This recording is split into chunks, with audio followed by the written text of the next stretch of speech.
Yes,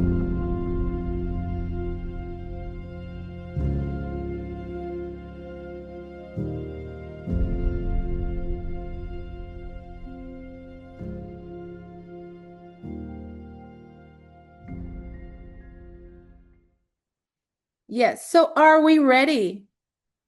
Great. So again, welcome everybody to this a fabulous panel about the effects of militarization in US territories.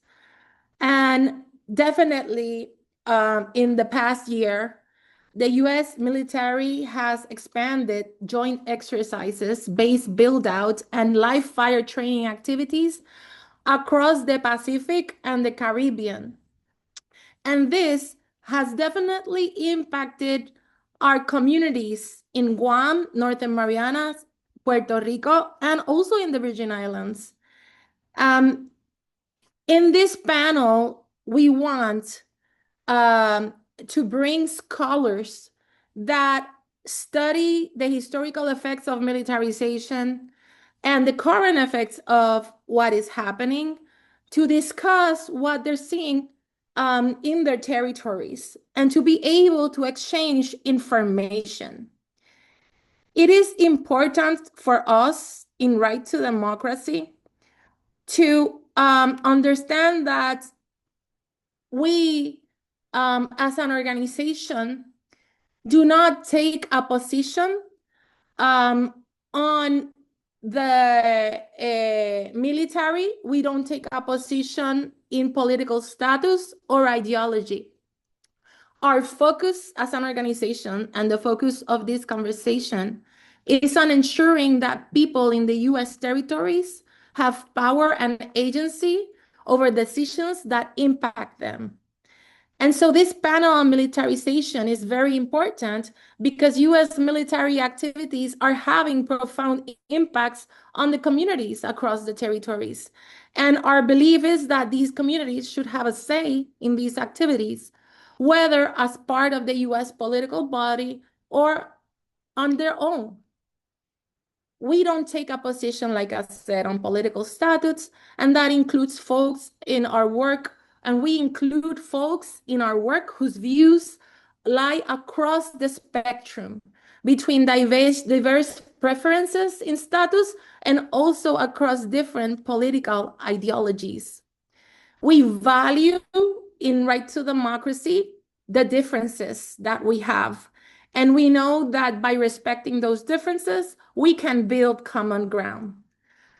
And the focus is on bringing agency and voice to the people in our territories. And we are very happy today to have this great panel. And I'm going to ask the panelists to introduce themselves, beginning with my esteemed colleague, Dr. Hadia Sewer. She is actually our Solidarity Director, and she is going to be co-hosting this panel with me. Hadia, can you please introduce yourself, explain to the public where you're from, and please share something about your wonderful territory in the Virgin Islands.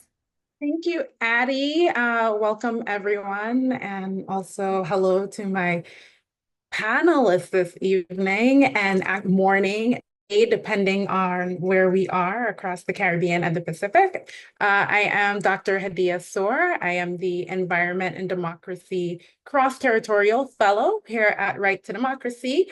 I am a U.S. Virgin Islander, as we like to say, born and bred.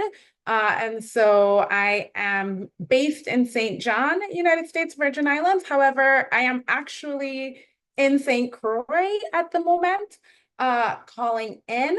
And I will say that I toggled back and forth between whether to give a colonial fact or a decolonial fact. And since I couldn't decide, I'll briefly give both. Of course, we were purchased by the United States from Denmark for $25 million in gold. A lot of the ways that colonialism shows up in the Virgin Islands in environmental issues is that St. John is over 2/3 national park. Our largest island, St. Croix, had one of the largest oil refineries in the Western Hemisphere, and St. Thomas was a coaling station during the naval administration.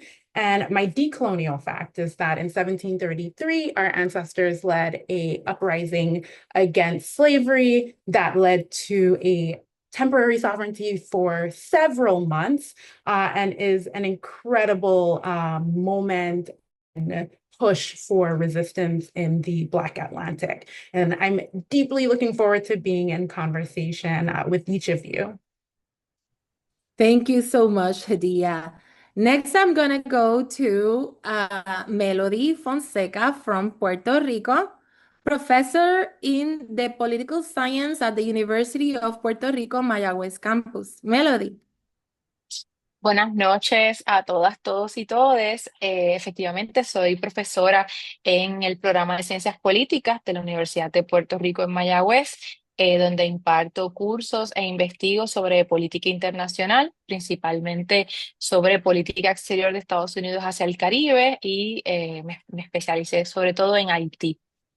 Soy también integrante de la colectiva feminista en construcción. Es una organización política no partidista que luchamos contra el racismo, contra el colonialismo, el patriarcado y el imperialismo. Sobre Puerto Rico, para quienes no estén familiarizados y familiarizadas con nuestra historia, mi país es una colonia de Estados Unidos desde su invasión y ocupación en 1898. Los puertorriqueños y puertorriqueñas somos ciudadanas estadounidenses, sin embargo, no tenemos representantes con derecho a voto en el Congreso de Estados Unidos, ni podemos votar por el presidente. Somos una nación aproximadamente de 8 a 9 millones de personas que vivimos entre el archipiélago y la diáspora en Estados Unidos. Y desde el inicio de esa relación entre Estados Unidos y Puerto Rico, esta ha estado bastante determinada por los intereses geopolíticos estadounidenses en el Caribe y por los discursos de seguridad nacional y el militarismo estadounidense. Es importante destacar también que luego de décadas de lucha por parte de la sociedad civil a inicios de la década del 2000, se dio la salida de la Marina de Guerra de Vieques y también el cierre de una importante base militar en la Isla Grande, la base Roosevelt Roads. De eso también estaré comentando más adelante. Sin embargo, y creo que es lo que nos trae a esta conversación, ante la la agenda más bien de la nueva administración del presidente Trump en el Caribe, Puerto Rico vuelve a estar en el centro de las operaciones militares estadounidenses en la región y por tanto, pues vuelve a ser importante que hablemos sobre el impacto de la militarización en nuestros territorios. Gracias. Muchas gracias, Melody. Thank you so much, Professor Fonseca Santos. I'm going to turn now to Dr. Kenneth Coopers. Dr. Ken Cooper is Associate Professor of Political Science at the University of Guam, Micronesians Area Research Center, and Director of the Pacific Center of Island Security. Professor Cooper? Afade Turamzu, Wausi Ken Gofian Cooper, Professor Zugunigi, Universidad Guahan. I'm an associate professor, as Ali said, of political science at the University of Guam. I mainly study geopolitics and international relations, and I also co-founded an organization along with Leland Bettis and Dr. Robert Underwood called the Pacific Center for Island Security, where we look at geopolitical developments here in Micronesia and try to find a way to make sure that security always means what's best for the islands and islanders. And I'm happy to be here to talk about what militarization is, to dispel some of the myths. And, there's a lot of controversy about this word.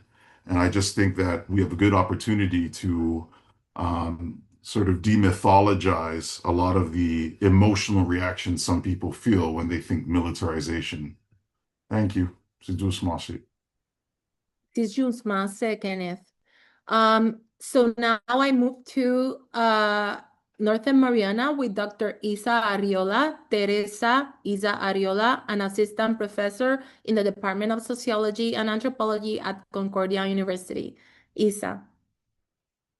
Buenas, half a day, everybody. My name is Isa Ariola. I was born and raised on the beautiful island of Saipan in the CNMI. I was formerly an assistant professor in the sociology and anthropology department, but now I'm back home and I'm speaking on my behalf as a cultural anthropologist who studies and is really interested in the way that militarization affects and transforms Indigenous relationships, especially to the land and the environment. And my research interests have typically focused on militarization, indigeneity, and the environment.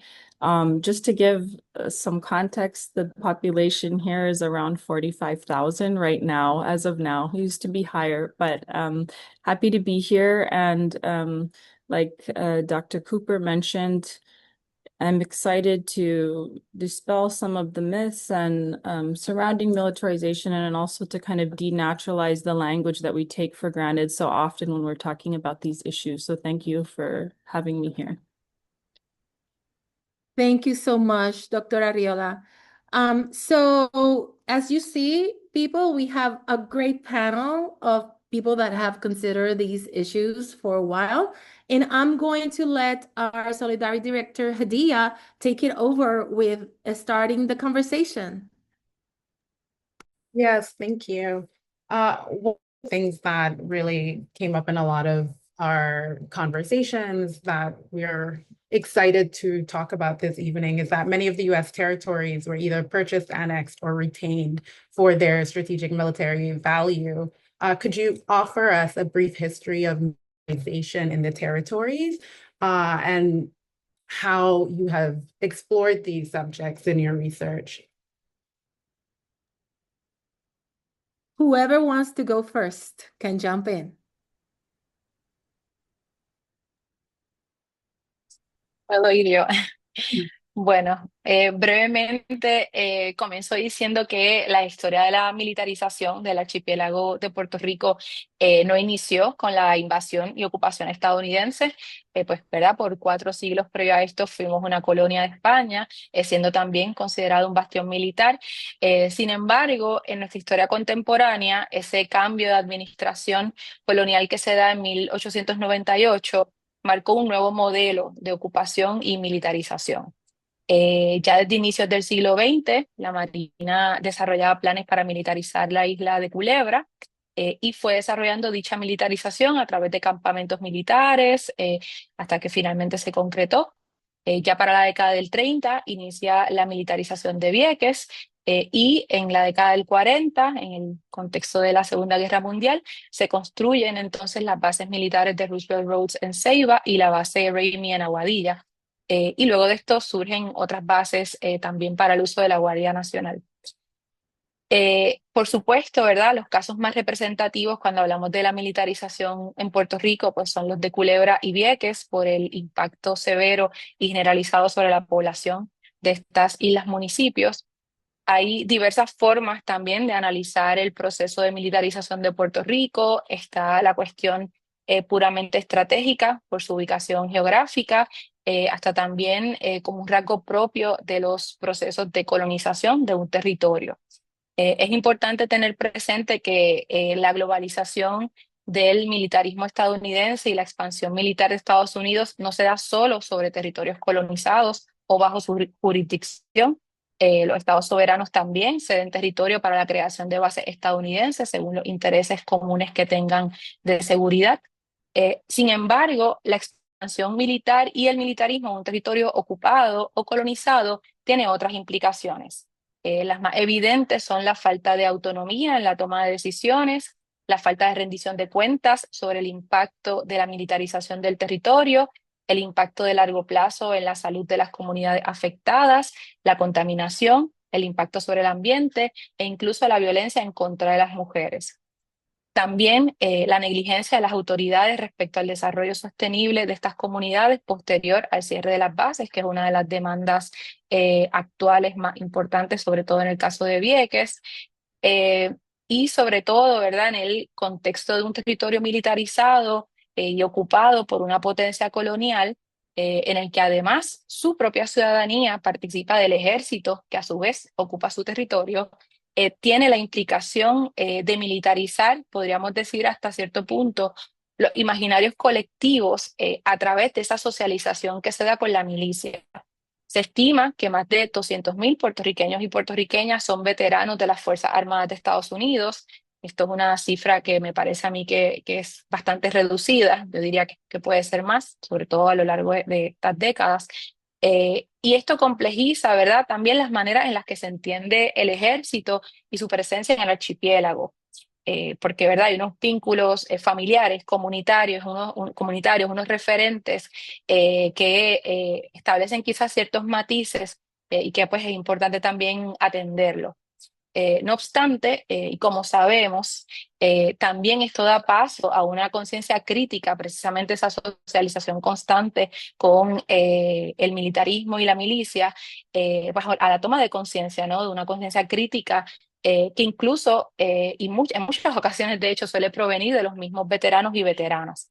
Así que para resumir, ¿verdad? Este primer punto, pues lo que me gustaría enmarcar es que hay una historia de larga duración y relación de los puertorriqueños y puertorriqueñas con el militarismo estadounidense y la presencia militar en Estados Unidos, que han habido momentos de lucha, resistencia y de victorias también en la lucha antimilitarista, pero que ciertamente, ¿verdad? Hay unas relaciones coloniales específicas que hacen que ese militarismo sea una realidad constante, incluso en los momentos en los que las bases han estado prácticamente en desuso.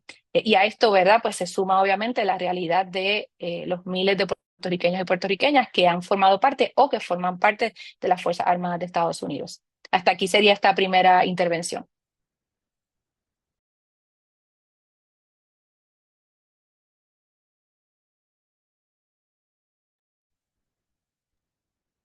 Dr. Santos, for that history and also the way that you speak about these questions of militarizing even the collective imagination is quite compelling for helping us all think through like the psychic effects of militarization. Dr. Ariola? Yeah, so we too have a very long, not actually in relation, relatively speaking, not a very long relationship actually with the United States, but we have a strong relationship with the U.S. military out here. And although we have a very long colonial history that begins in the 16th century, I'm just going to start here for purposes of this conversation in the mid-1970s, and I'm specifically going to address the CNMI. And the Northern Mariana Islands at that time negotiated their political status with the United States, which resulted in our current status as a U.S. Commonwealth. So this relationship was formalized in what's called a covenant, which really kind of outlined the terms of the union between the islands and the United States. So two key sections that I want to bring out in this conversation today from the covenant that are especially important to understand in light of this topic is Section 103, which guarantees the people of the Northern Mariana Islands the right to local self-government. This means we can manage our own internal affairs and adopt our own, and we adopted our own constitution, but it gave us a level of political autonomy that we had not had before. Then there's Section 104, which gives the United States complete authority essentially over foreign affairs and defense. And I say defense in quotes because I think this is another one of those terms that we're really trying to break down and understand what defense really means for our people. But in other words, the islands could govern themselves domestically, but control over military and international matters really rests with the United States. And so this structure reflects a kind of larger trend seen after World War II, which some scholars point out is basically a post-war hyper-militarization. But from the very beginning of this agreement, the CNMI basically was kind of handed to militarily to the United States, and we became part of America's broader military and strategic network in the Pacific, even though we have a mutual consent clause built into our covenant, which basically says that, no fundamental provisions of the covenant can be changed without a two-way street, without consent between the U.S. and the CNMI. But militarization, I would argue, really changes that discussion and it shifts that, and we'll talk a little bit more about that later. But basically what the covenant did was it created this really unique political relationship, but it also tied the island's security and defense so tightly with the U.S. military, and that's continued to shape the conversation and our kind of strategic identity and who we can kind of claim to be in this space. I've always been really interested, given this history and the way that we're navigating contemporary militarization, because we often talk about World War II. We often hear about World War II from a historical perspective, whether it was through grandparents or in the community. But, how are we relating, for example, to the environment today in the current state of hypermilitarization that we're experiencing in the CNMI and throughout the Marianas today? And I will also talk a little bit more about what the extent of those plans look like. Thank you so much, Isa. And this aspect of mutual consent that is gathered in the NMI covenant is quite a unique expression in the instruments of relationship with the U.S. is unique for in the NMI covenant. And it's good that we see how even then there is this effect of militarization in this mutual consent existence. And I wanted to make sure that, and I'm sorry but I'm seeing that I'm not able to write or answer to the chat of the participants right now. And just gonna ask participants to put their questions in the Q&A box, because that will permit me to answer your questions more directly and orderly. So please, and that I can actually answer them, because right now I'm having technical difficulties and I'm not able to write to the chat to the attendees. So please put your questions in the Q&A box that you have below. Thank you. And sorry for this interruption. Hadia, you can continue the conversation.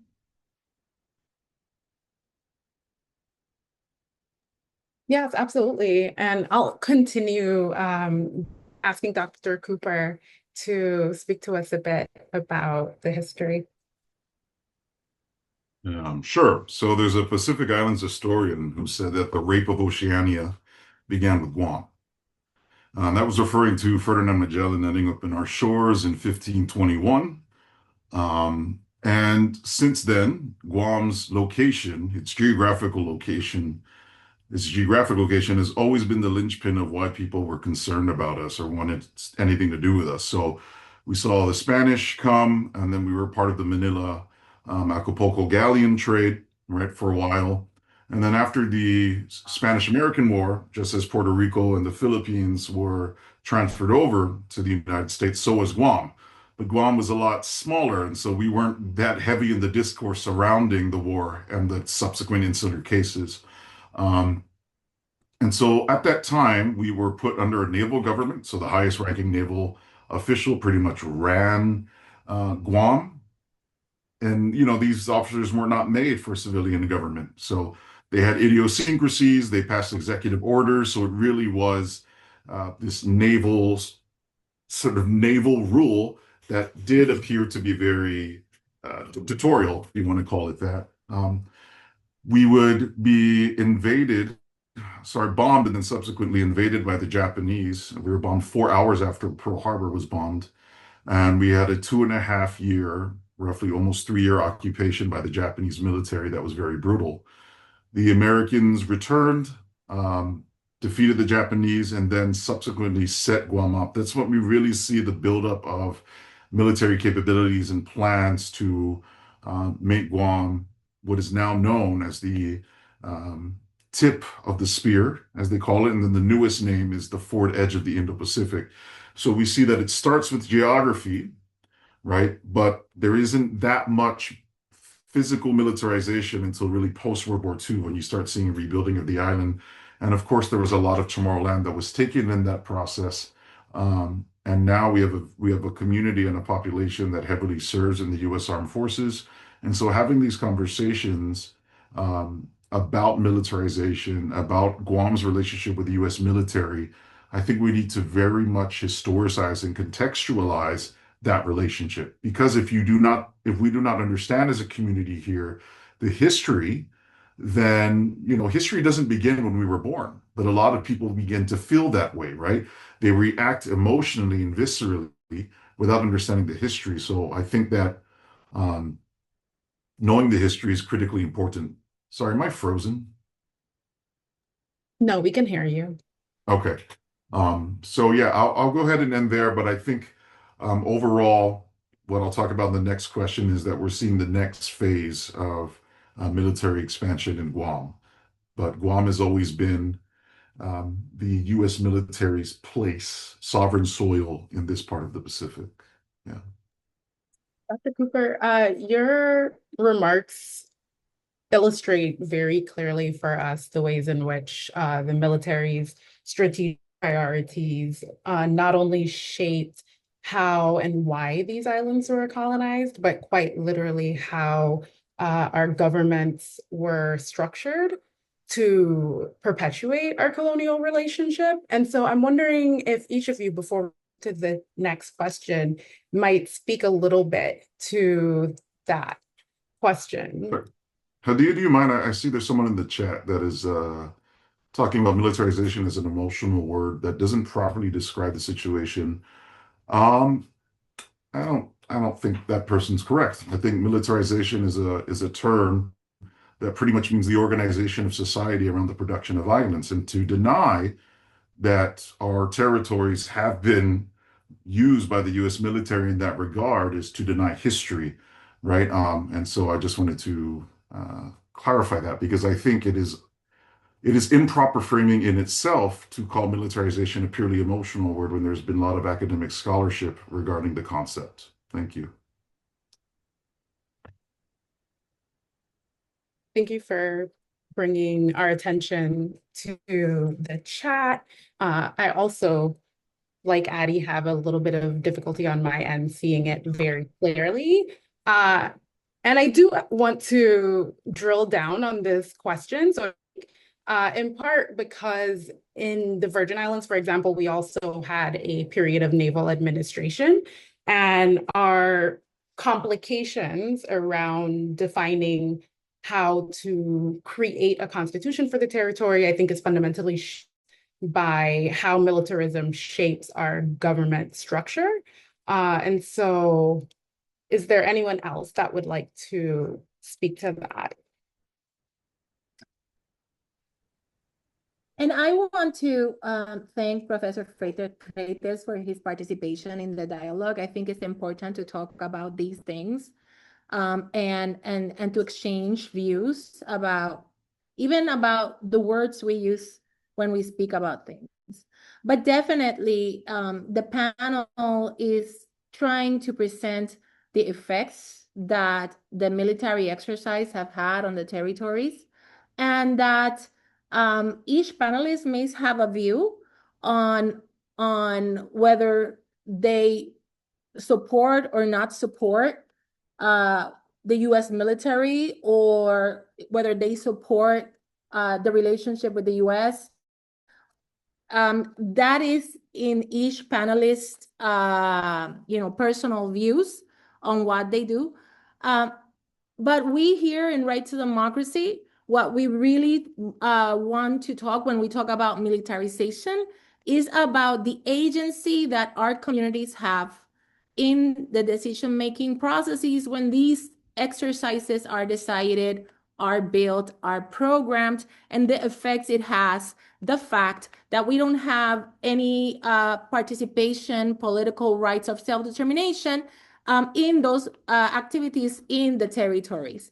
And we can keep putting questions in the Q&A, and we will have some time at the end to address those questions. But again, we don't pose any position on status, whether statehood, independence, or free association, or a better relationship as a territory. We don't pose any specific solution, or we don't propose as an organization any specific solution other than the end of colonial rule over the territories. We can move on, Hadia, to the next panelist and question. Thank you, Addie. So our next question is, can you explain the current situation of increased military actions and exercises, and what their current and foreseen effects are on our economy, our environment, our culture, and in many ways, our survivability and self-governance as a people? Y puedo empezar nuevamente para mantener el orden que llevábamos.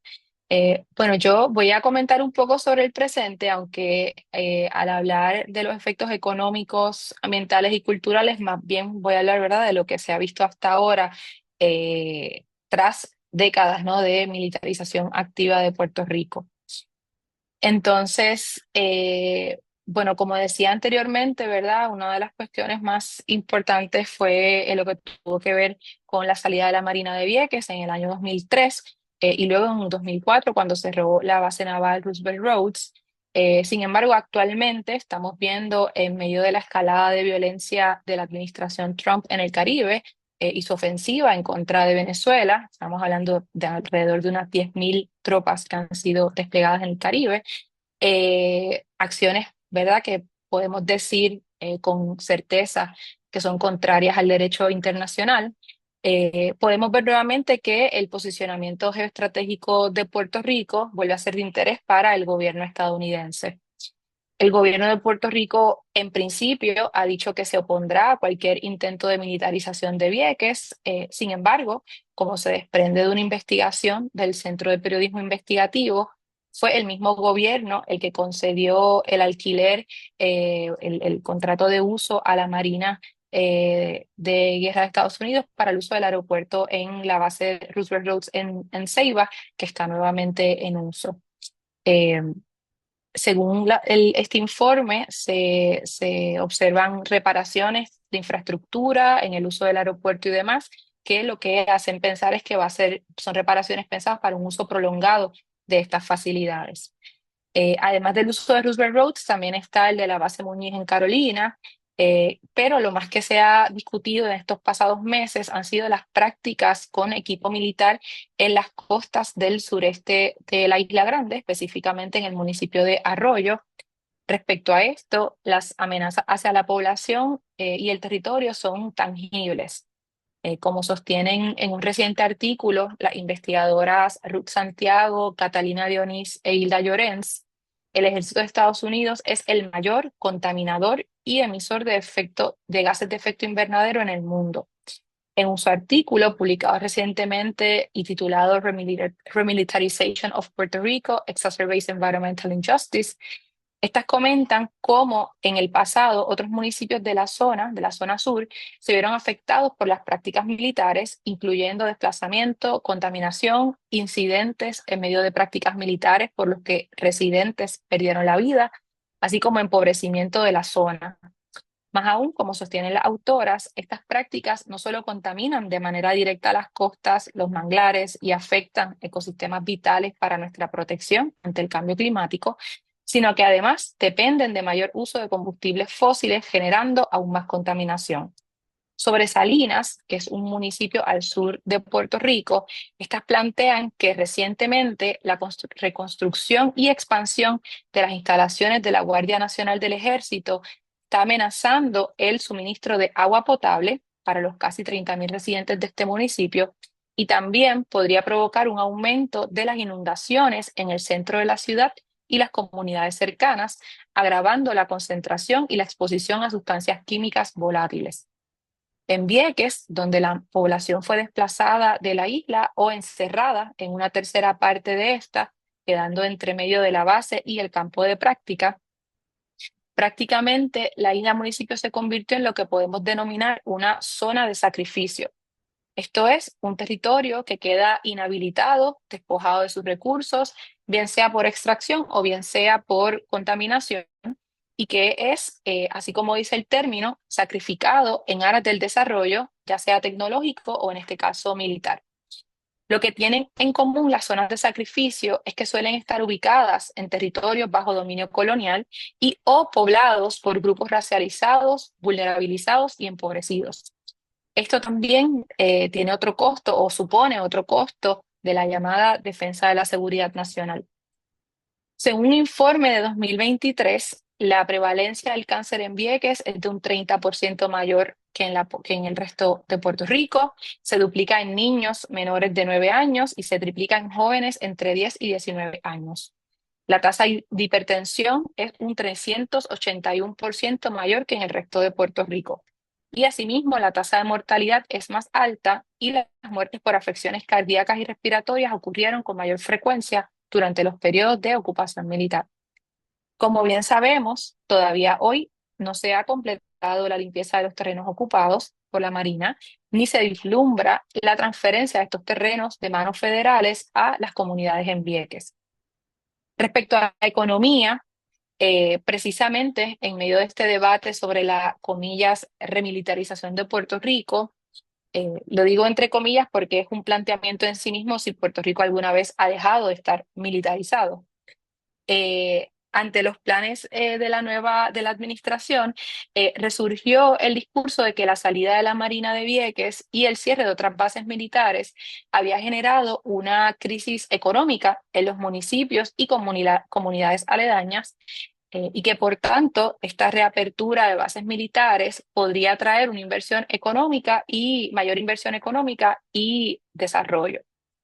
Sobre esto, el Centro de Estudios de Desarrollo de la UPR, Universidad de Puerto Rico en Río Piedras, y su director, el economista José Caraballo Cueto, han planteado lo siguiente. En el año 2003, cuando cerró la Marina en Vieques, cuando se fue la Marina de Vieques, su tasa de empleo a población era del 24.2%. En 2024, esta tasa de empleo a población se calcula en 34.6%. En el caso del municipio de Ceiba, esta tasa de empleo a población fue de 27.6% en el año 2004, que fue cuando cerró la base militar. Y en 2024, la tasa de empleo a población ascendió a 35.2%.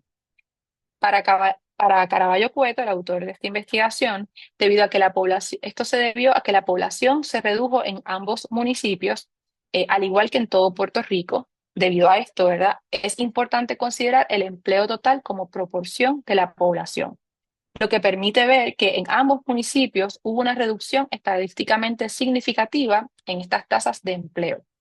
Sin embargo, respecto a la tasa de desempleo, la cual mide la proporción de personas en la fuerza laboral que buscan empleo activamente, en Vieques bajó del 16.1% en 2003 al 4.3% en 2024, mientras que en Ceiba se redujo del 14.7% en 2004 al 7% en 2024. Estos datos permiten sostener que si bien las condiciones en Vieques y Ceiba, continúan siendo precarias, resultado de la falta de reparaciones del gobierno federal, así como de la inversión del gobierno estatal, esto no puede vincularse necesariamente al cierre de las bases militares.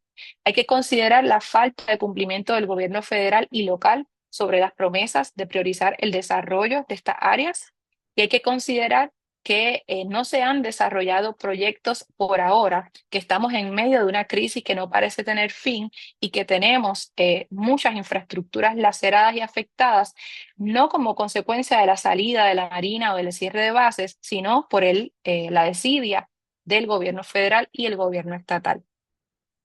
Por último, otra cuestión importante respecto a la crisis de vivienda, que es generalizada en todo el archipiélago de Puerto Rico, pero sobre todo se ve en los pueblos costeros. Ya desde 2019, un informe de estudios técnicos mencionaba a Vieques como uno de los lugares de mayor crecimiento del alquiler de corto plazo, y para 2022, el Centro para la Nueva Economía establecía que el 15% de la vivienda en Vieques está bajo alguna plataforma de alquileres a corto plazo. Como ha quedado documentado por diversas investigaciones, los alquileres a corto plazo tienen un efecto directo en el aumento del precio de la vivienda, bien sea para rentar o para comprar. A esto se suma el acaparamiento por parte de los beneficiarios de la Ley 22, anteriormente Ley 22, hoy día Ley 60, quienes aprovechando incentivos contributivos compran edificios de vivienda y de otro tipo, a veces con la intención de desarrollarlos y convertirlos en vivienda de lujo, pero muchas otras veces, o sobre todo, con el propósito de especular con el valor de estos inmuebles. Así que ni siquiera los desarrollan, los dejan abandonados, pero estos no son accesibles para la población local. Así que con esto, ¿verdad? Busco responder esta pregunta planteando que, por una parte, estamos en un contexto de militarización y de intervención militar cotidiana en el Caribe, en el que Puerto Rico vuelve a ser un punto, un lugar estratégico para los intereses estadounidenses en la región, pero al mismo tiempo en una situación de crisis generalizada, de falta de acceso a la vivienda, de empobrecimiento y precariedad, que no son el resultado de la salida de la Marina ni del cierre de bases de estos territorios, sino que están vinculadas más bien a las cuestiones estructurales de nuestra relación colonial con los Estados Unidos. Y que, como han demostrado distintos estudios, definitivamente no se puede establecer que hay una causalidad entre el cierre de estas bases militares en su momento o la salida de la Marina en Vieques y la situación de precariedad, crítica o no, de estos territorios. Gracias.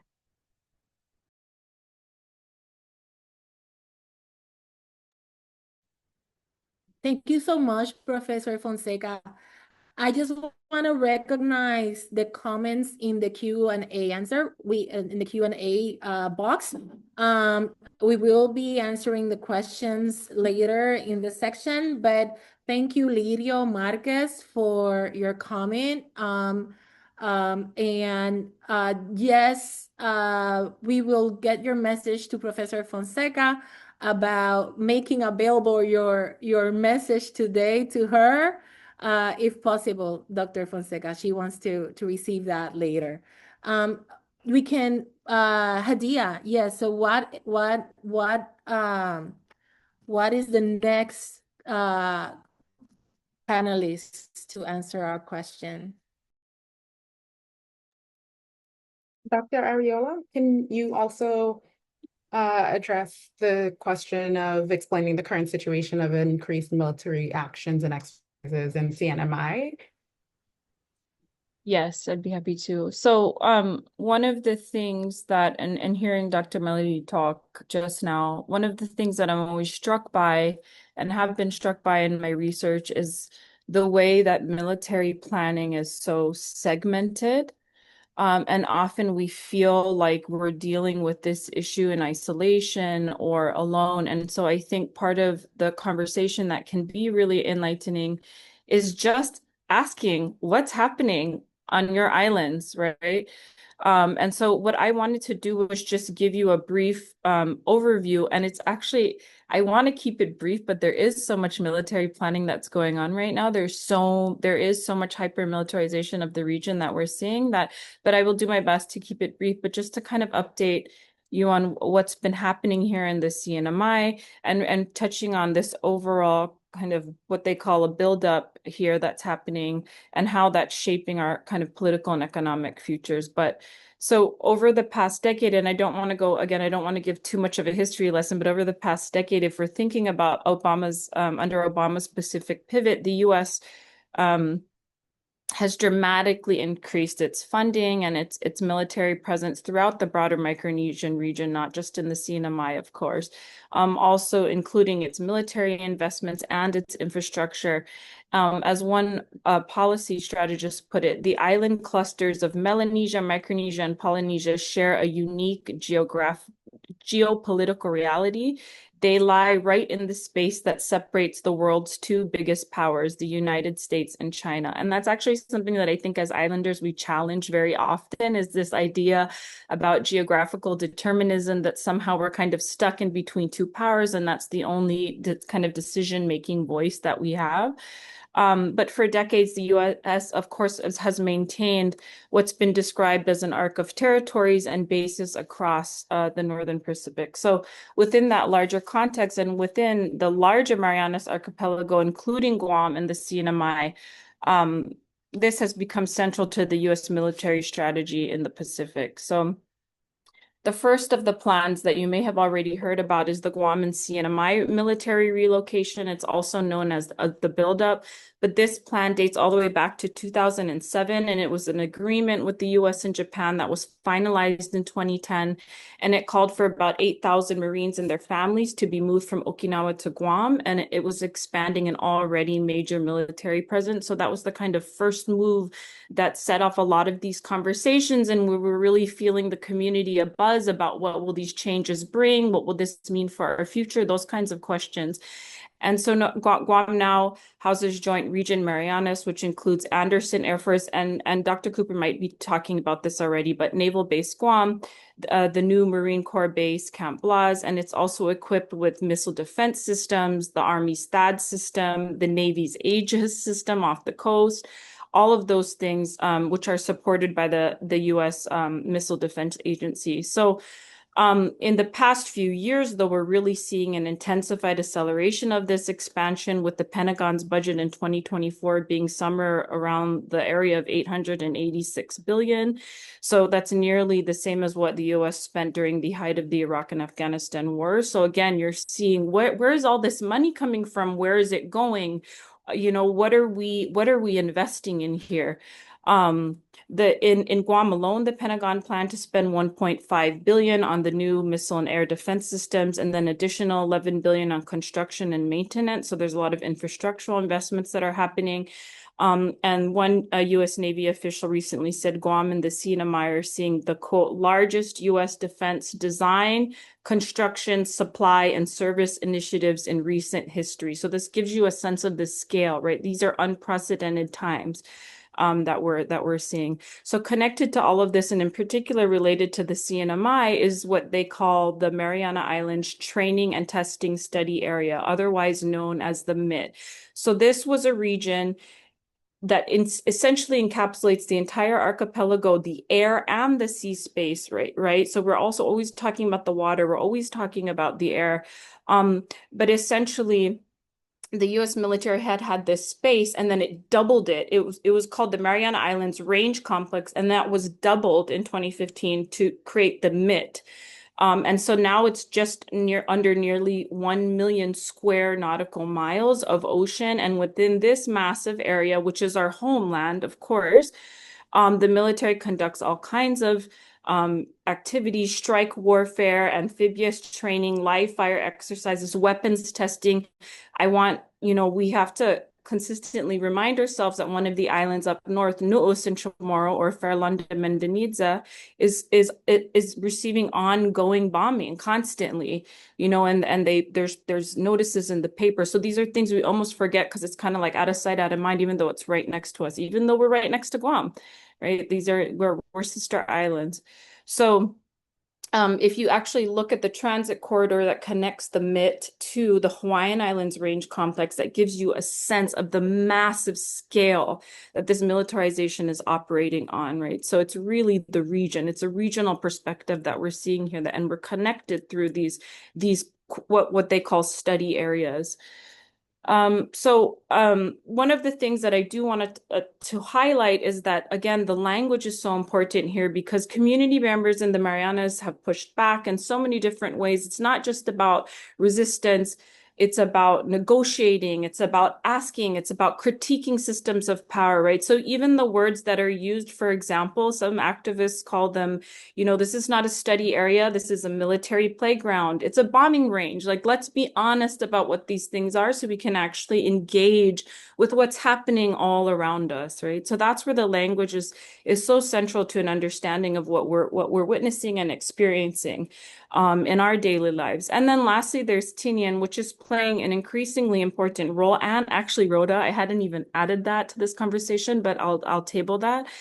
There's 6 warehouses being built in Rota that are connected to this ongoing militarization. But right now, 2/3 of Tinian Island is under lease by the Department of War. It's called the Military Lease Area. In 2000, so Tinian, if you don't already know, is infamous essentially in World War II, because it was where the Enola Gay took off to drop the atomic bombs on Hiroshima and Nagasaki.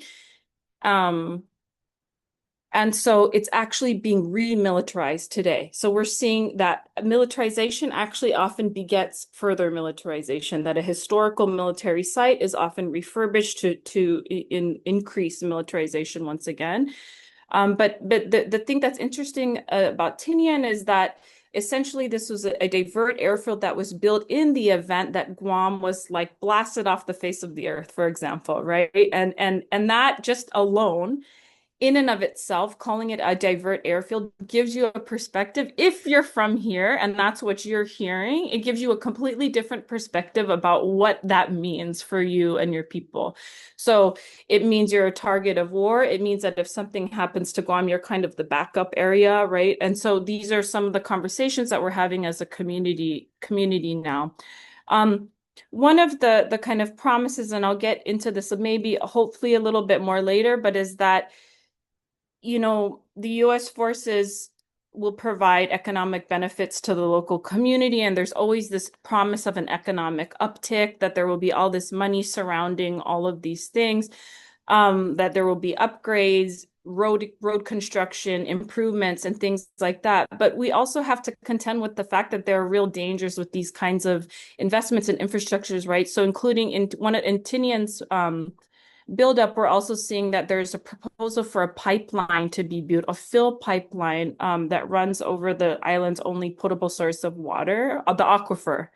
So that's something. When we look at other examples, again, if we see what's happening in Red Hill, for example, in Hawaii and other places where water has been contaminated, we can kind of predict, right, what has happened in the past and how we at least can protect ourselves moving forward with all of this military planning. So there's been a lot of logistical and environmental challenges, of course, with this scale of a militarization that we're seeing, including construction crews finding archaeological artifacts, some as old as 500 years old, things like that. There's so much work that needs to be done on that end that always kind of breaks up the timeline of the military planning. And we're also in the midst of an economic crisis, right? Like, let's be honest, this is where we are now. That labor issues are a big problem here, and we're finding that to be a major challenge. So when we look at all of the overlapping projects, from the Guam CNMI relocation or the buildup to the MIT to the Tinian divert airfield to the recent projects happening on Luta or Rhoda, what we're really seeing is how deeply the CNMI is integrated again into this broader U.S. military apparatus. And it leads to so many more questions. It raises so many more questions, which we hope that these kinds of conversations will spark, but about land use, about environmental. It doesn't matter morally what you believe in this context. The reality is that we have to contend with environmental contamination. We have to contend with infrastructural changes. We have to contend with ballooning populations, right? So I think that's where I'd like to kind of go with the conversation, at least from where I'm coming from, to try to uncover, what does security actually look like for us as we experience these changes? How do we actually protect ourselves? How is land use protected? How can we build solidarity out with other territories or communities that are experiencing similar situations? And so I'll stop there so we can move to the next question, or Dr. Cooper. Dr. Ariola, thank you so much for grounding us really clearly in this question of what militarization looks like right now in CNMI and in the wider Oceania. And so, Dr. Cooper, can you tell us a little bit more about what it looks like really to be at the tip of the spear? Sure. So, Guam is very much used to its place. It's never a natural feeling, right? But I mean, what we're seeing right now, as Dr. Ariola mentioned, with the pivot over to and the renaming of the nomenclature to Indo-Pacific, really what we're seeing is an intensification of great power competition between the United States and China. And in that process, what we saw was that military planners and strategists were beginning to realize that Guam is not a place that Guam is vulnerable, right? And then the vulnerability of Guam necessitates spreading out, right, assets. And so before, for example, the Air Force used to have something called continuous bomber presence, but in 2020 they ended that in favor of a new operating concept called agile combat employment, where you want it to be strategically predictable but tactically unpredictable. So you're not going to actually know when different assets will be in Guam. So what we're in our part of the world in Micronesia, what the U.S. military is pivoting towards is something called distributed and dispersed, right? And so you spread out the assets, so you spread out the risk. As Issa said, that's one of the reasons why Tinian Divert Airfield was pretty much utilized is in case of Guam's vulnerability, right? Some have put it more bluntly to say in case, Guam gets obliterated. But really the reality is that what the U.S. military did during World War II, they're realizing that they can now go and reclaim old airfields that they used in World War II. So what we're seeing is Guam being the epicenter of what they call the Guam cluster, which, we have the first Marine Corps base to be activated since 1952. And then we also have the newest synthesis of missile defense technology is going to be piloted here in Guam called the Enhanced Integrated Air Missile Defense System, the EIA MDS, right? So you had the buildup that Dr. Areola was talking about, and then you had, which was tied into the Marine Corps, and then you have EIA MDS, right? And then you have the expansion of the Coast Guard here. So there's a lot going on. There's a lot of kitchen sinking that happens in Guam, but you begin to realize you can't just have it in Guam. So not only in Tinian is the U.S. military dispersing, but you also see in the Federated States of Micronesia big plans for YAP, right, one of the states of the FSM, as well as a lot of plans in Palau, right, especially in the island of Peleliu, right. They want to talk about a new airfield, and Peleliu was the site of a deadly World War II battle. They're trying to do a over the horizon radar system called TACMOR in one of the lower islands called Angar in Palau, right, as well as another part called Ngarard.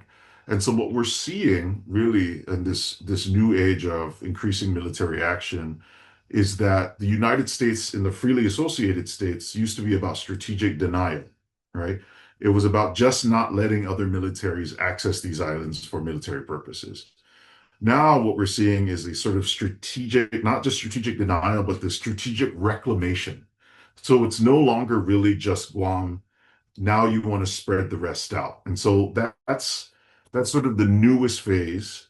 And in Guam, it's pretty visceral because when you're the tip of the spear and the forward edge, there also is now Joint Task Force Micronesia that's supposed to oversee a lot of the expansionism that's occurring here in our region.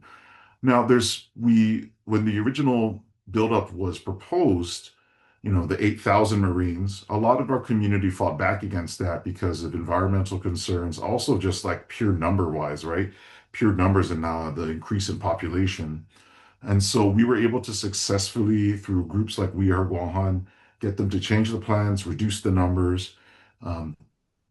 But I think our latest crisis right now, something related to what Dr. Santos was saying, is a housing crisis, that a lot of it is implicated in, really military personnel being able to afford because of certain allowances that the local population cannot afford. And so across the board, you are seeing the sort of largest militarization of the Micronesian region since World War II. Thank you.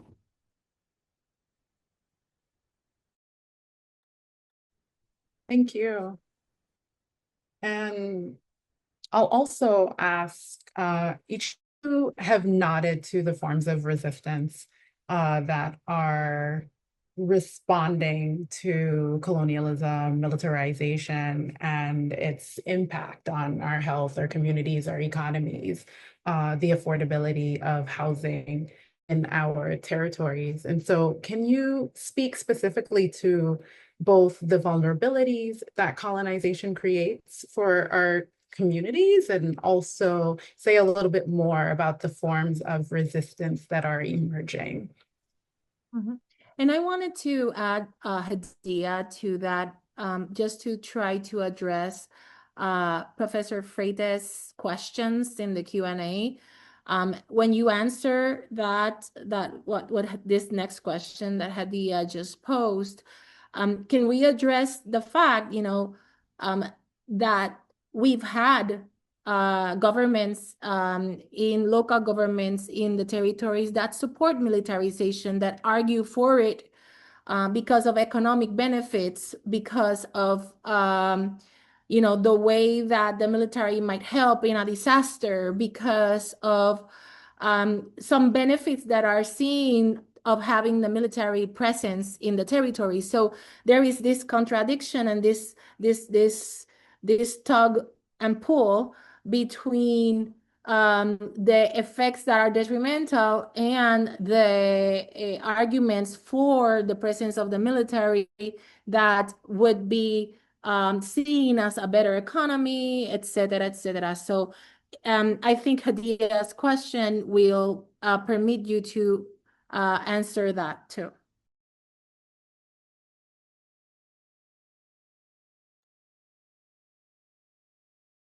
Bueno, voy para responder la pregunta sobre la cuestión de la resistencia, pues ciertamente, bueno, por una parte es importante decir que en Puerto Rico hay unos grupos comunitarios, unas organizaciones políticas y una cultura de lucha antimilitarista y sobre todo antiimperialista también, que se ha sostenido en el tiempo, ¿verdad? Incluso antes de eh, como escalada de la violencia en el Caribe y reapertura de bases militares, etcétera, pues por ejemplo con el caso de la situación en Palestina y del genocidio en Palestina, pues también han habido organizaciones que han estado manifestándose en contra de la guerra.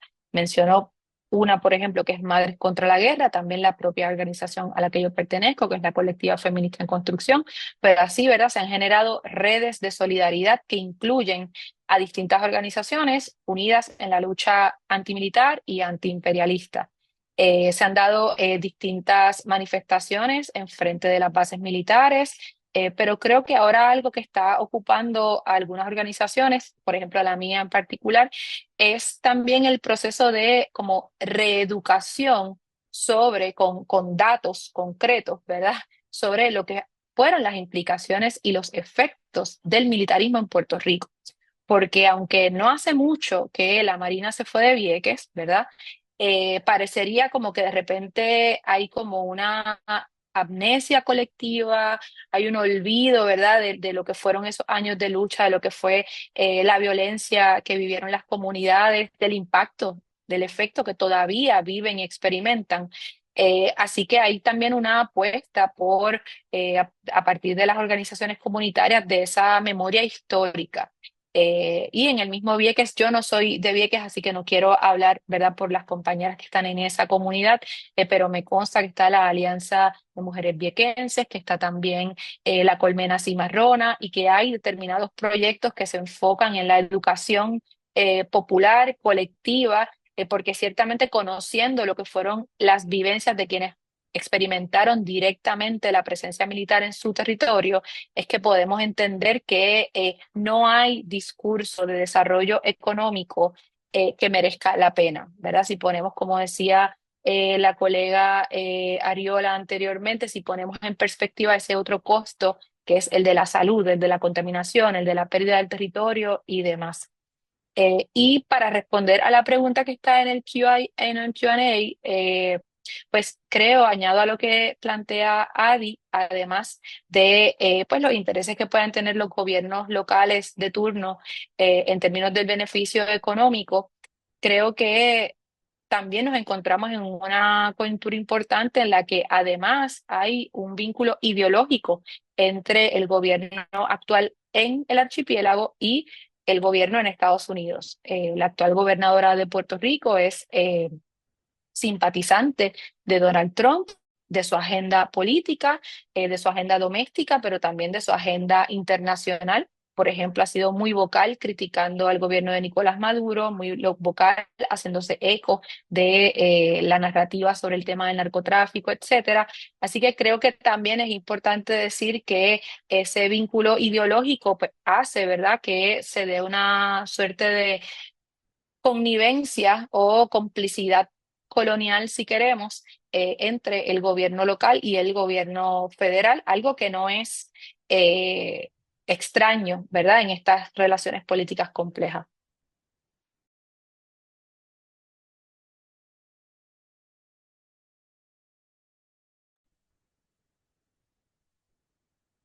Thank you, Professor Fonseca, for your answer. I don't know if Professor Cooper wants to talk about the perspectives from Guam, because I think we can see how we share similar effects of the militarization in our communities. And I think what Professor Fonseca is saying about that interaction between the interest of local government and the military or the government of the US, how that plays out depending on the interests of local governments, but how does it actually play out in the economy per se for Guam, that it's suffering that actively right now? That is actually happening right now as we speak. So for Guam, it's a very interesting story. So our two pillars of our economy are obviously like military spending and tourism. And tourism has suffered as a result of COVID. But I think the sometimes the framing, about local government responses, we need to be in Guam. It's sometimes to criticize even remotely the military, you get labeled as like anti-American, right? Which is quite odd, right? To sort of critique an institution that has such a large footprint. So I didn't say this in my other answer, but Guam currently, 27% of our land is currently occupied by the US military. It's quite a lot for a 212 square mile island. And so if the military is a 12-foot giant in your house, he's bound to step on you sometimes. And so we have to deal with that, right? And a lot of times what is good for Guam security and US security will line up. But what do we do in the instances in which they don't line up, right? What do we do in which what's good for the United States, at least maybe from their perspective, will negatively affect Guam, right? Do we then just lie on the altar and say, okay, you get your way? And I think the answer is no. Despite being a territory, I think two things can be true at once. I think we can hold two things at the same time. Number one, saying, no, we're not anti-American at all. But I think it's a fundamental aspect of currently being a US citizen to be able to speak out against institutions that may be causing adverse effects on your homeland. And we see that very visibly in Guam, right? My father is a Navy veteran, right? All my family, a lot of my family members, Chamorros, Bayond, right, have family members in the military. This is not critiquing an individual. This is a critique of an institution that has such a large and disproportionate influence and effect on a place like Guam, right? And I think that's the appropriate framing. So the local government is not going to be so polarized as to say we support 100% what the US military does or 100% against everything the US military does. Rather, I think we need to be better as territories to center ourselves first and then speak out from there. So we are not uncritically against everything the US does, but we're also not uncritically supportive of everything the US does. I think we need to leave room for nuance. And a lot of times that nuance gets sort of absorbed by this sort of sense that, if you speak out against the military and what they're doing, current actions, current parts of the process, that you are inherently anti-American, that you are inherently speaking against someone's family member, right? When in fact, that's not what we're doing at all, right? If you have a 12-foot giant that lives in your house, you can't escape them. You have to deal with them. And not all the time are you going to have a good, harmonious relationship. So I think we need to exercise our agency. And because there's no doubt that being a US territory, at least in the case of Guam, are there economic benefits to having military presence? Absolutely, right? But what we're asking here is this the only faucet to be turned on economically, right? If you're in a desert and someone offers you a can of Mountain Dew right? You're probably going to drink it, even though you know you'll probably get dehydrated because soda doesn't actually hydrate you. Are we experiencing something similar here, right?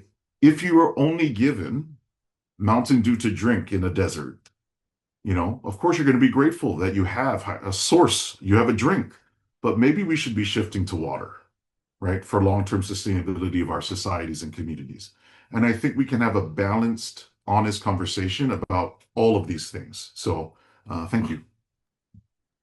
Dr. Cooper, thank you for that. And I'll also say that what I really appreciate about your framing is one, the way that you pull us out of this binary of having to imagine ourselves as being American, pro-American or anti-American when we critique impacts of militarization. And I think one illustration of that is recognizing that the US military is one of the key drivers of climate change, and that as colonies in the Caribbean and the Pacific, we find ourselves on the front line of climate injustices. And so in many ways, our precariousness, our vulnerabilities really gives us a vantage point around the impacts of extraction, of tourism, of colonial regimes, recognizing that while those impacts may disproportionately impact us or impact us first, they are still problems for the US and the wider world. And so our sensitivities are in many ways strengths.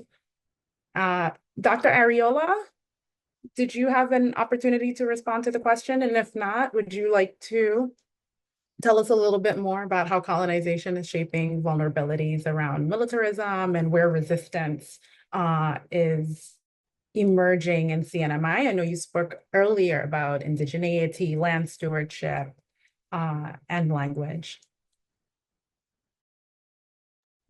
Yeah, I mean, there's a lot to be said, for this kind of question, but first I do, want to mirror what Dr. Cooper was saying, because I think there's no way to kind of end this conversation except to pull ourselves out of that for or against, mentality, which we are so very much stuck under. And that kind of mentality really silences critique. It really silences transparency, the ability to ask questions, say about the economy, right?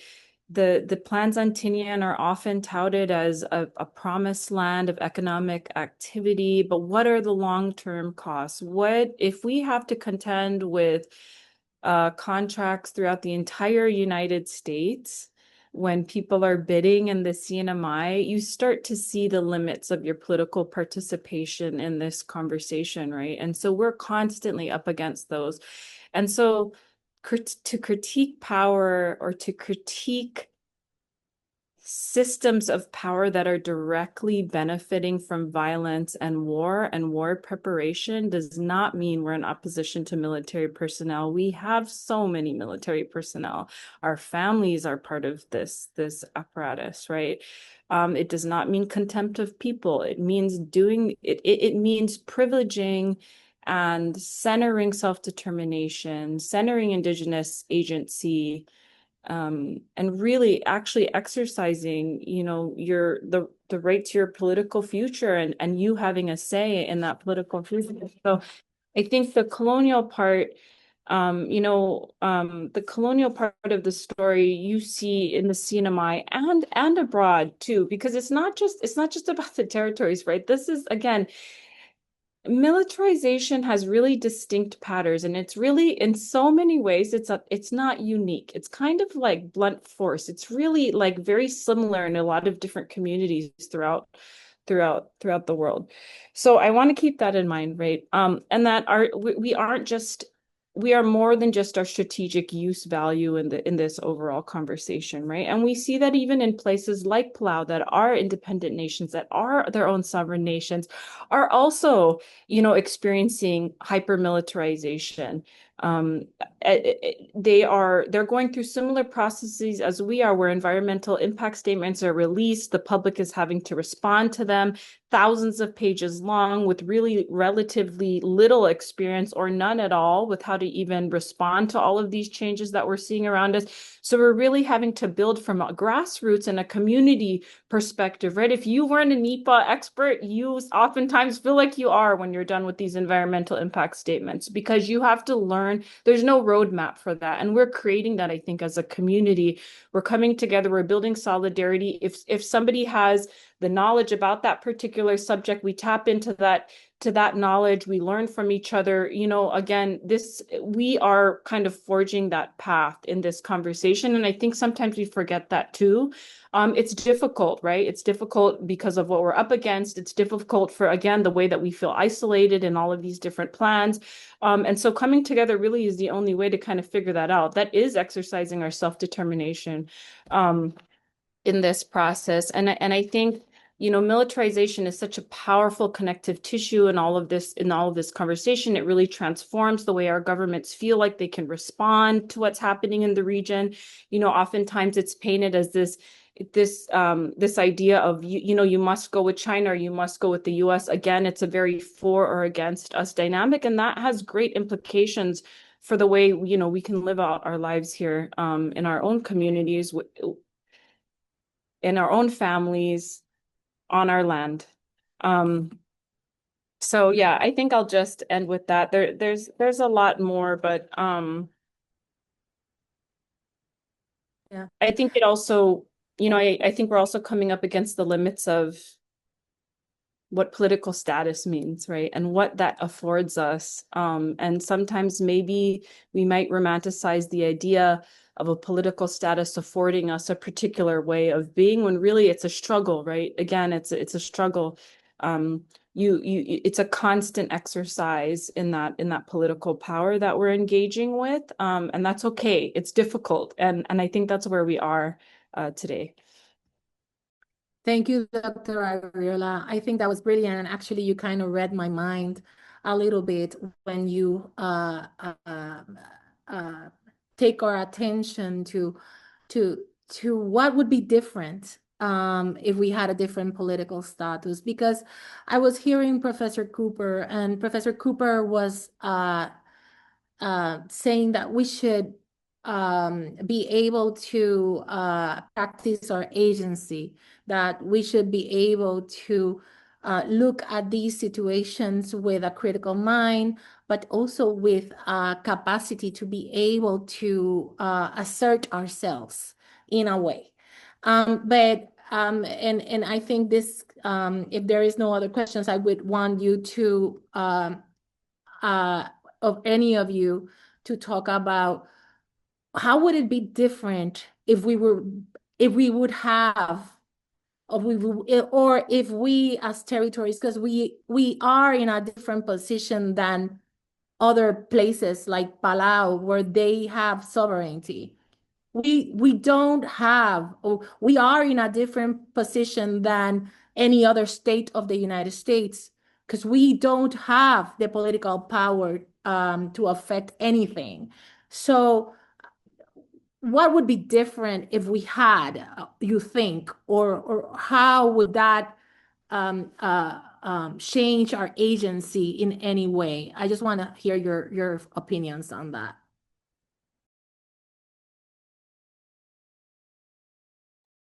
I guess I can take a shot at it. So I think one of the best examples will be the relocation of U.S. Marines from Okinawa to Guam. That was really a negotiation that happened between the United States and Japan, right?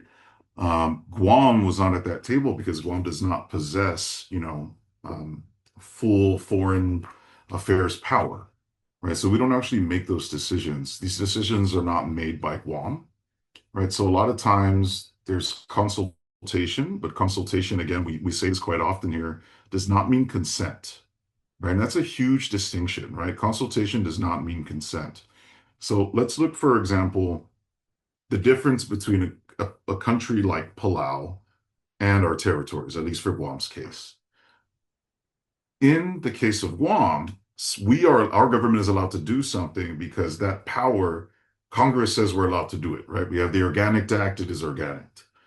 Now, let's say for the defense of Guam, right, that's a U.S. responsibility because we're U.S. sovereign soil. But in the case of a country like Palau or the Federated States of Micronesia, this was an agreement that was made in which the FSM and Palau delegated powers to, right? So it's the direction is reversed. And so a different political status changes not only the power that you have, the negotiating power that you have, the political power, it fundamentally shrinks the hierarchy. Now, no matter what status we're in, especially if we're going to deal with large powers such as the United States, or for the South Pacific, even Australia, right? One thing that needs to be clear is that power politics will always be there, right? So we just need to find our best way to navigate great power competition and power politics. And I think that we do that best, at least in the case of Guam. Blatantly, I'm pro-sovereignty for Guam, right?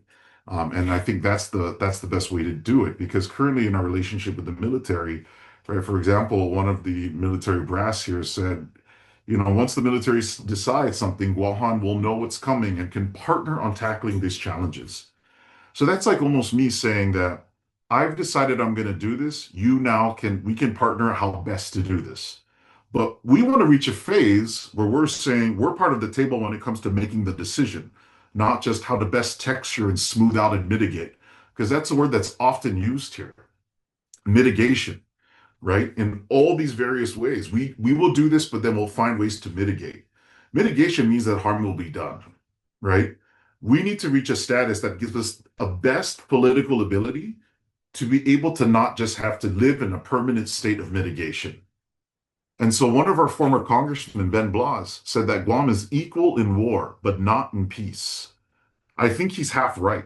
We are definitely not equal in peace, but I think he's also half wrong. I also don't think we're equal in war, because a state like Montana, a state like Idaho, right, doesn't have to bear the burden of U.S. foreign policy in the Indo-Pacific like Guam does, right? So we're not equal in war nor in peace. And so changing our political status means that we're not just living in this phase of let's continuously get less unequal, but rather we are calling for a full measure of self-government that fully allows us to have the most agency possible so that we can craft our own futures. Because the only ones that should be writing our histories, the only ones that should be holding the pens of the future chapters of Guam's book should be the people of Guam. Thank you.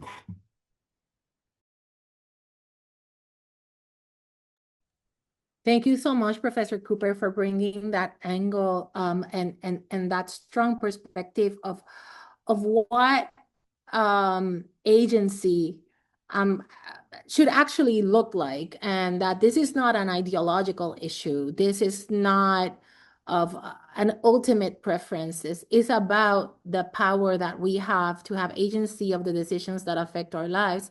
Professor Fonseca, you wanted to answer something? We are about to be done with the panel, so want to give you opportunity, please. Sí. Quería responder brevemente a un comentario en el chat sobre cómo poníamos en perspectiva la remilitarización en el Caribe, en los territorios estadounidenses en el Caribe, considerando también en otras islas del Caribe.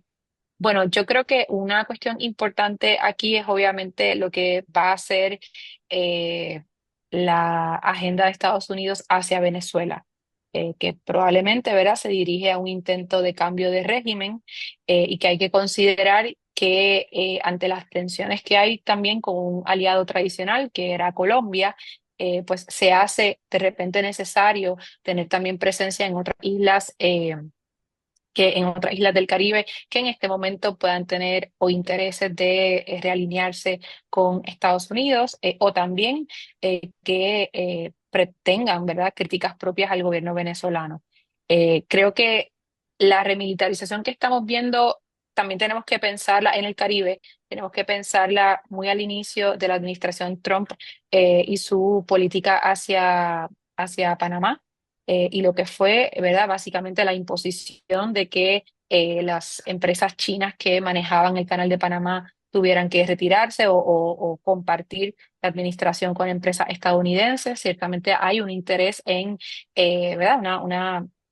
El regreso de la doctrina Monroe al continente y al Caribe, y en ese caso el interés de Estados Unidos de ser nuevamente el primer socio comercial de los países latinoamericanos, principalmente los que son ricos en recursos estratégicos para la transformación tecnológica, perdón, por la que desea pasar Estados Unidos.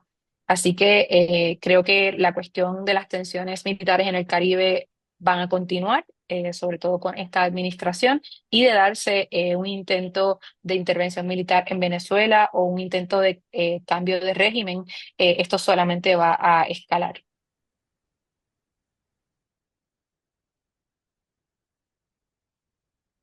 Muchas gracias, profesora. Sorry, any other comments or or questions from the public? I think we have like 4 more minutes left for the conversation. Any other comments from the panelists or from the public that you want to share? I just have to say, we've had some comments from the president of the North Mariana College, Professor Galvin, very appreciative of the conversation. Also from Dr. Lirio Marquez, Vieques, she's from Vieques. She really wants to keep in touch, Professor Fonseca, so please look at the chat for her email. And if there's any other comments from the panelists or questions that you want to do, let's take advantage that we're all here. I'll actually say that Dr. Jessica Samuel left a really, I think, excellent question in the chat where she said somehow you each are understanding and situating militarization in the U.S. territories of the Caribbean and the militarization of purportedly independent Caribbean nations such as Trinidad, Grenada, and Barbados, which have most recently been pulled into this force field.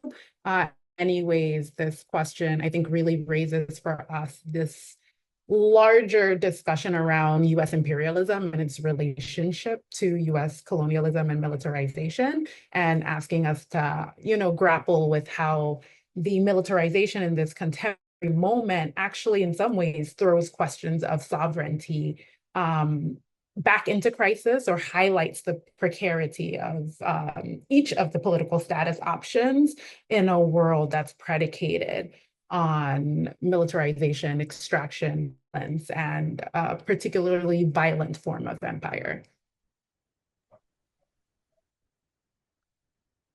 Thank you, Hadia, Dr. Stewart, for that perspective. And I think definitely these conversations are not easy conversations.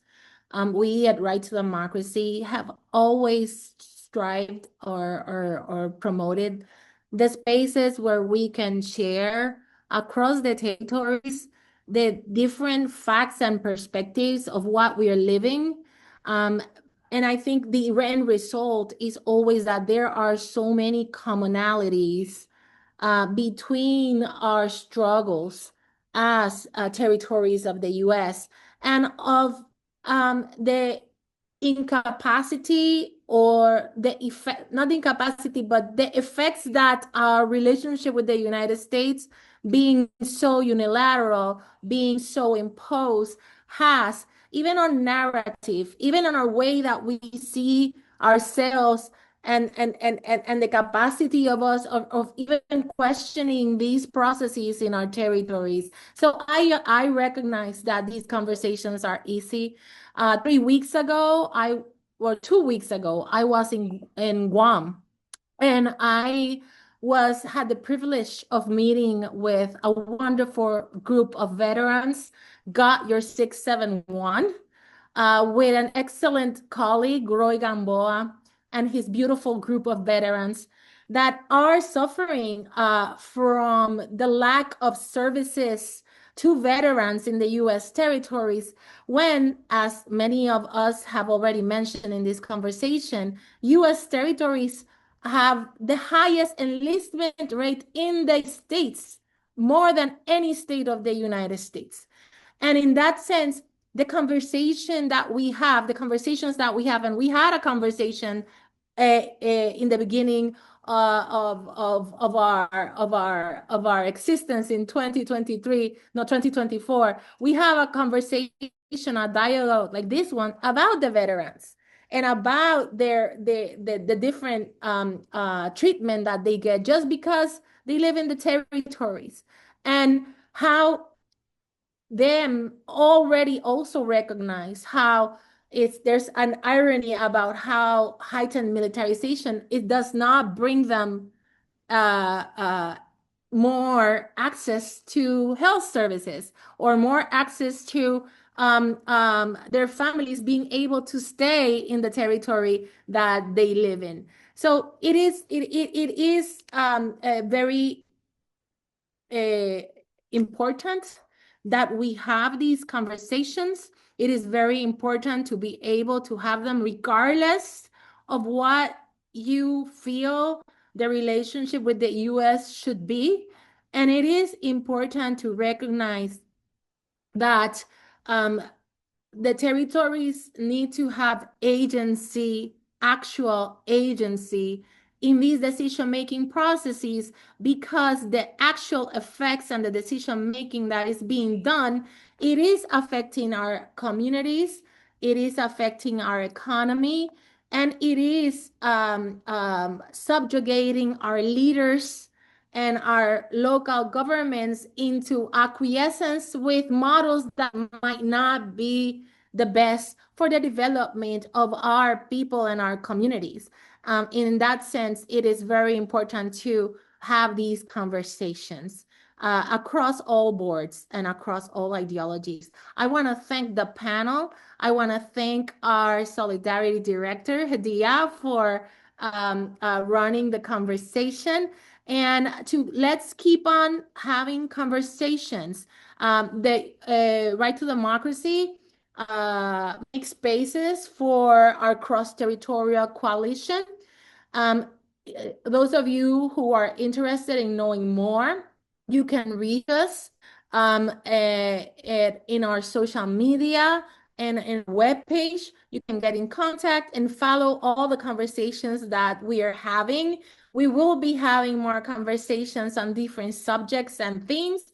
This one was urgent, is urgent, and will keep being urgent. So I don't disregard having another panel around these issues in the future. But let's have this conversation. I hope Professor Fonseca, Professor Iriola, and Professor Cooper can keep having conversations and can keep engaging in these matters cross-territorially also. Thank you so much, everybody, for being with us tonight. And hopefully we'll see you in a later occasion and keeping communication regardless in the future. Thank you so much.